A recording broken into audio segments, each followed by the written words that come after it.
bear with me. I was doing okay until Ed lost it. I was breathing deeply and all that good stuff. Ann and Joe were two very different people. We've already determined that they were a Yankee and a Southerner, dark-haired Italian and a strawberry blonde English Scot. It was John Lennon versus Janet Jackson. And they were exactly a decade apart in age. But for all that, they shared some strikingly similar personality traits. They were both larger than life. They did not suffer fools easily, as you've begun to figure out from all these people talking to you. Loyalty was really important to both of them. They had the ability to make and keep friends all over the world and for long, long pieces of their lives. They both loved beautiful things, clothes, art, jewelry, and they loved to shop. Neither one of them ever took no for an answer if they believed they were right. And they loved to travel, and they were passionate in their beliefs.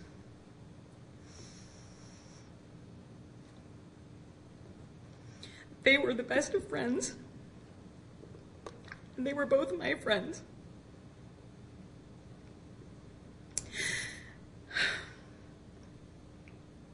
I met Joe on my very first day at NGS in 1988. He was my first peer and my first mentor. And he taught me things like how to make the most of frequent flyer miles, because he had about 12 accounts going on at once. He taught me how to plan and run an institute for teachers. He taught me who was who at the Geographic, who I needed to know and who I didn't need to know.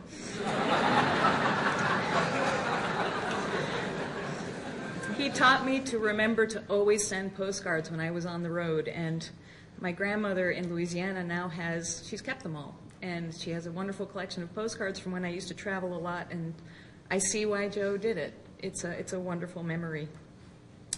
He tried very hard to teach me to be as organized and pay attention to detail like he was, and he failed miserably in that account. He was my housemate for a year. He taught me how to furnish an apartment only shopping at IKEA. And he taught me how to throw a really mean Super Bowl party. Later on, he taught me how to dance the electric slide in the Macarena, and he danced at my wedding.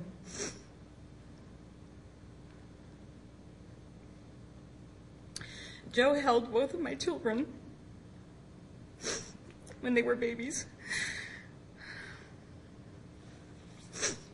Knowing how my older son loves cars, the day he bought his new car, he came by our house so that Nicholas could sit in it,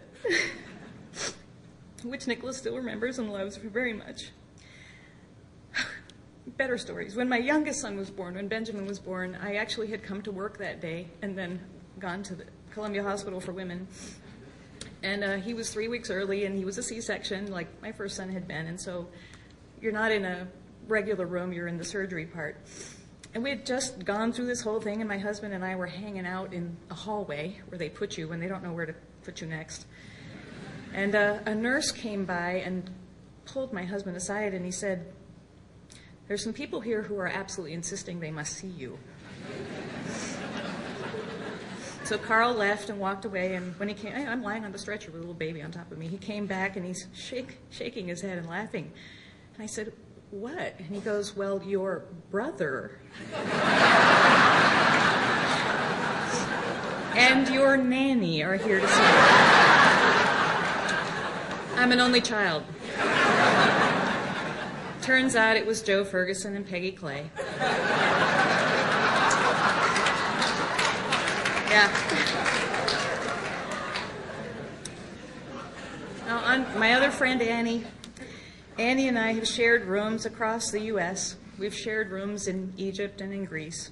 And we shared a little tiny all-metal room aboard the USNS Chauvenet, the Navy ship, on Project Marco Polo. I was flattered to learn a little later that Anne didn't usually take to roommates, but we roomed together whenever we traveled together. And Annie taught me that, contrary to popular belief, you can survive on cigarettes, Diet Coke, and Dairy Queen. Waxing legs is better than shaving them, and going barefoot is always better than wearing shoes. She showed me how to squeeze a shopping expedition into the very shortest of breaks on a trip, and completely disproved the notion that you can only buy small portable items to take with you when you're traveling. When we took Project Marco Polo to Egypt, we had 35 teachers and students with us. Annie brought back, and this is what I can remember, she probably brought back other stuff, 1 large brass table with wooden trestle legs, 2 rugs, a set of extremely delicate Egyptian glass perfume bottles. We bought them at the beginning of the trip and then went on for 2 weeks.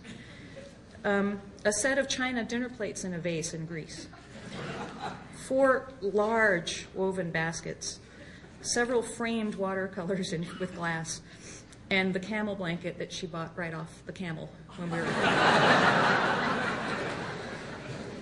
She taught me how to think big, you know, for a little woman. She taught me how to think really big. A sit-down, family-style Thanksgiving at the judge's house could involve 20, 30, or 40 people. You never knew.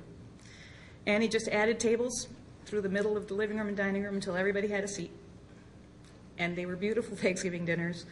My kids, who know Annie as Bubba's mom, grew up on those Thanksgiving feasts. Gil, you told my story about the sandwiches. When we needed 100 sandwiches for a group of teachers on a bus in San Francisco, Annie went to the Subway shop the night before, and batting her eyes and smoking her cigarettes and just being real nice to the little young man behind the counter, she convinced him to open 3 hours early the next morning to bake 100 loaves of Subway bread so that we could have our sandwiches and our box lunch to pick up by 8 a.m. But one of my favorite Annie stories involves, again, Project Marco Polo.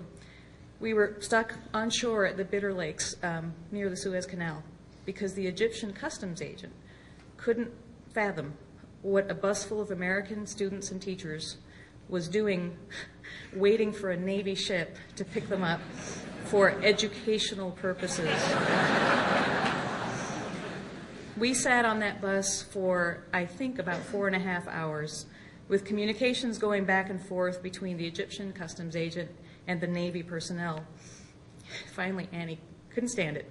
She reached into her big red duffel bag and pulled out a carton of Marlboro Lights. Straightened out her scarf, put her glasses on her head, and tore off the bus and into the customs house. And about 30 minutes later, we were on our way. About the next day or two, I finally asked her, I said, "What did you do?" She said, "I smoked a little, I flirted a little, I offered him the carton of cigarettes. We were done."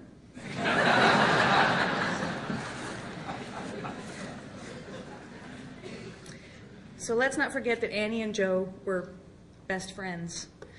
They were my friends. And although I will miss them both terribly, the comfort that I was able to take was that they were together.